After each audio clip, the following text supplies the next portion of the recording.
മൂന്നാറിൽ വീണ്ടും വാഹനത്തിൽ വിനോദസഞ്ചാരികളുടെ സാഹസിക യാത്ര. മൂന്നാർ മാട്ടുപ്പെട്ടി റോഡിലൂടെയായിരുന്നു കാറിന്റെ വിൻഡോയിൽ കയറിയിരുന്നുള്ള യുവാവിന്റെ അപകടയാത്ര. ദൃശ്യങ്ങൾ ലഭിച്ചതിന്റെ അടിസ്ഥാനത്തിൽ മൂന്നാർ ടൗണിൽ വെച്ച് വാഹനം പോലീസ് പിടികൂടി. പിന്നീട് തുടർ നടപടികൾക്കായി വാഹനം മോട്ടോർ വാഹന വകുപ്പിന് കൈമാറി.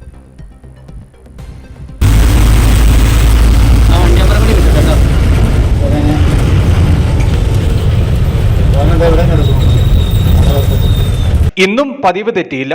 മൂന്നാറിൽ വിനോദസഞ്ചാരത്തിനെത്തിയവർ ഇന്നും വാഹനത്തിൽ സാഹസിക യാത്ര നടത്തി. മാട്ടുപ്പെട്ടി റോഡിലൂടെ അയൽ സംസ്ഥാനത്തു നിന്നും എത്തിയവരായിരുന്നു സാഹസിക യാത്രയ്ക്ക് മുതിർന്നത്. ഓടുന്ന വാഹനത്തിന്റെ വിൻഡോയിൽ കയറിയിരുന്നായിരുന്നു യുവാവിന്റെ അപകടയാത്ര.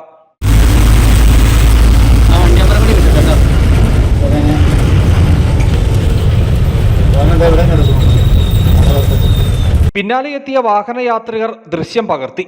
ദൃശ്യം ലഭിച്ച പോലീസ് സാഹസിക യാത്ര നടത്തിയ യുവാവ് ഉൾപ്പെട്ട സംഘം മൂന്നാർ ടൗണിലെത്തിയപ്പോൾ നടപടി സ്വീകരിച്ചു. വാഹനം പോലീസ് കസ്റ്റഡിയിലെടുത്തു.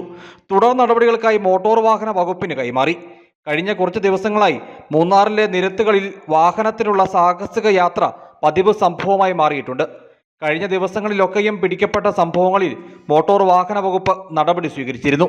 അയൽ സംസ്ഥാനങ്ങളിൽ നിന്നും എത്തുന്ന വാഹനങ്ങളാണ് നിയമലംഘനം നടത്തുന്നവയിൽ അധികവും. News bureau, Adimali.